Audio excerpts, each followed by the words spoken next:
नमस्कार दोस्तों, मैं पारिन मोदी आप सबका स्वागत करता हूँ हमारे एक और नए एपिसोड में।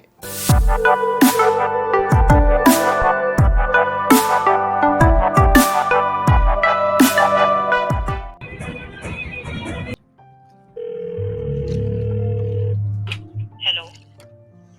नमस्कार मैडम, मैं बैंक से बोल रहा हूँ, बैंक मैनेजर। हाँ बोलिए। मैडम, आपका एटीएम कार्ड को ब्लॉक कर दिया गया है। क्या आप उसे चालू करना चाहेंगे या बंद रखना चाहेंगे? व्हाट? ये कैसे हो सकता है? चालू करने के लिए अभी आपका एटीएम कार्ड होना अनिवार्य है। मैडम, क्या अभी आपका एटीएम कार्ड साथ में है? जी रुकिए। तो अभी आपने जो ये वीडियो देखा उससे आपको एक बात की तो अंदाज़ा आ चुका होगा कि आज का ये एपिसोड हमारे किस बात में होने वाला है।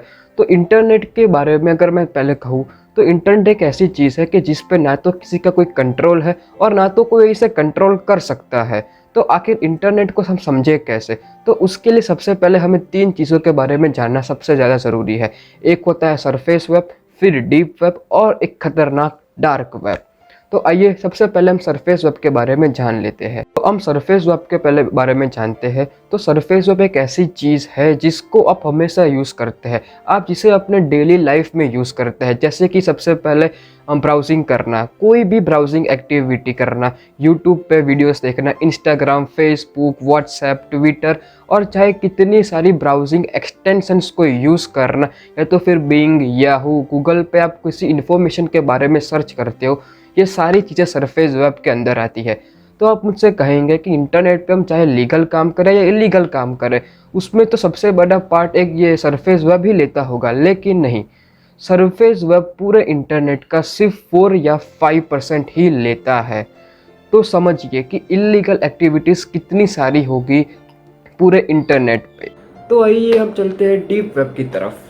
तो डीप वेब सबसे पहले तो एक ऐसी चीज़ है कि जिसके सब लोग एक्सेस नहीं कर सकते। उसको एक्सेस करने के लिए हमें सबसे पहले तो एक यूज़र नेम, पासवर्ड या तो फिर उसे एक अलग लिंक चाहिए जिसके थ्रू ही हम उसे एक्सेस कर सकते हैं। तो अगर किसी बैंक को अगर अपने क्लाइंट्स के अकाउंट डिटेल को स्टोर करना है तो वो लोग स्टोर इसे कहाँ पे करेंगे? इसको वो लोग डीप वेब के सर्वर्स के अंदर स्टोर कर सकते हैं, क्योंकि इससे सब लोग एक्सेस नहीं कर पाएंगे।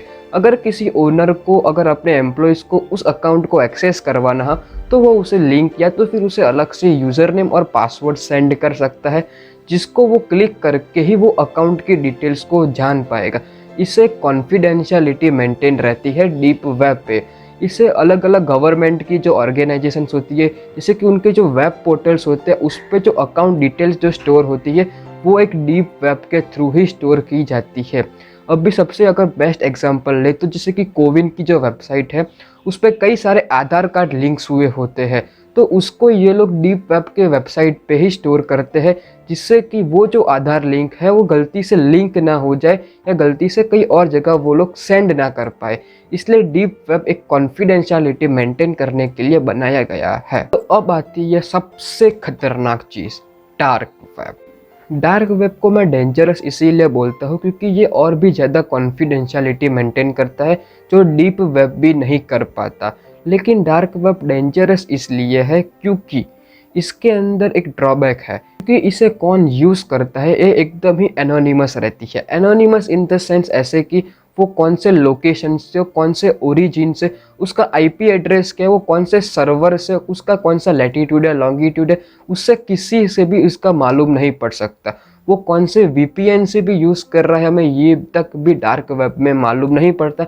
इसीलिए इसे 90% ऑफ हैकर्स एक अपने वेपन की तरीके से यूज़ करते हैं अलग अलग सॉफ्टवेयर को या अलग अलग सर्वर्स को हैक करने के लिए। वीडियो में आगे बढ़ने से पहले मैं आपको बता दूं कि मैंने हाल ही में साइबर सिक्योरिटी के बारे में एक वीडियो बनाया था। इस वीडियो में मैंने कंप्लीट इन्फॉर्मेशन दी थी कि कैसे हैकर आपको हैक करने का ट्राई कर सकता है, और साथ ही साथ लास्ट में मैंने इसकी 10 इम्पोर्टेंट टिप्स भी दी थी। अगर आपने अभी तक वो वीडियो नहीं देखी तो मैंने यहाँ पे आई बटन पे वीडियो रख दी है। इस वीडियो को पूरी देखने के बाद भी साइबर सिक्योरिटी वीडियो देख लीजिए, ये आपकी बहुत ही काम आ सकती है। तो ये डीप वेब तो तब से एग्जिस्ट कर रहा है कि जब से world wide web Tim Berners Lee ने इसे बनाया गया था।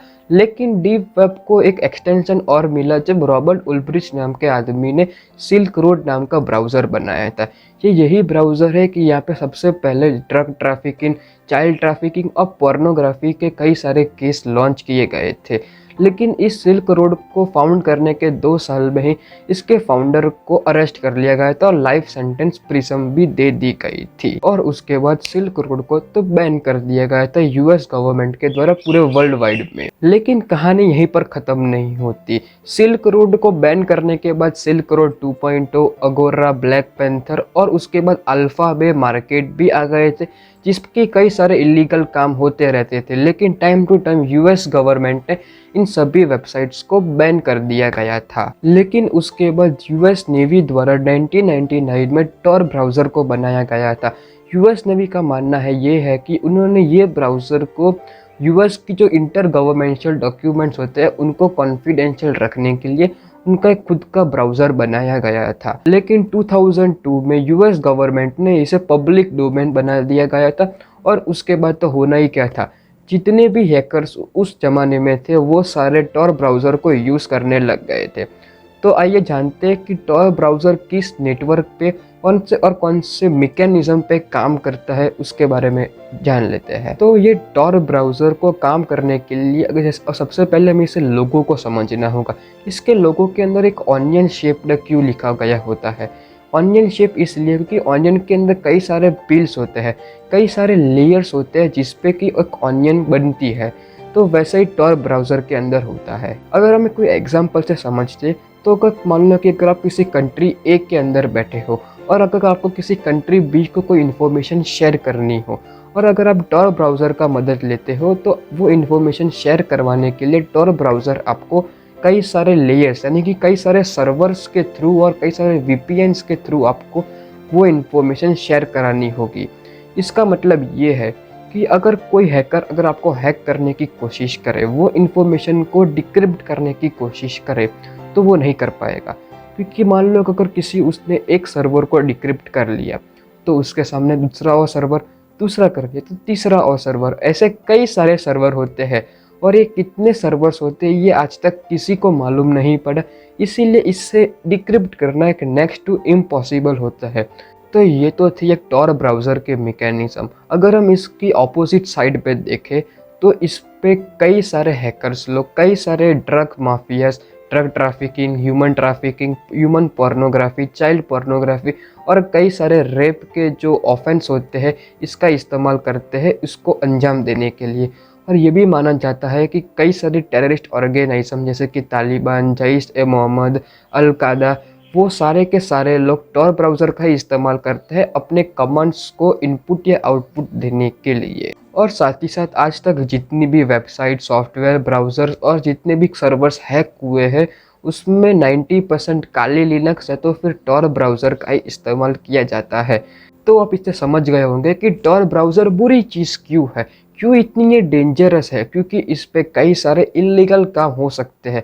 इसलिए मैं तो आपको ये सजेस्ट करता हूँ कि जब तक बने आप सरफेस वेब या तो फिर डीप वेब का ही यूज़ करें। अगर आप टॉर ब्राउज़र का यूज़ करना चाहते हो तो प्लीज़ मत कीजिए, इससे आपका कंप्यूटर जो है वो पूरी तरह से हैक होने के इस पे चांसेस बहुत ज़्यादा है। तो बस दोस्तों आज के लिए इतना ही। मैं उम्मीद करता हूँ आपको ये वीडियो इन्फॉर्मेटिव लगा होगा और आपको सरफेस वेब, डीप वेब और डार्क वेब के बारे में एक पूरी इन्फॉर्मेशन मिल चुकी होगी।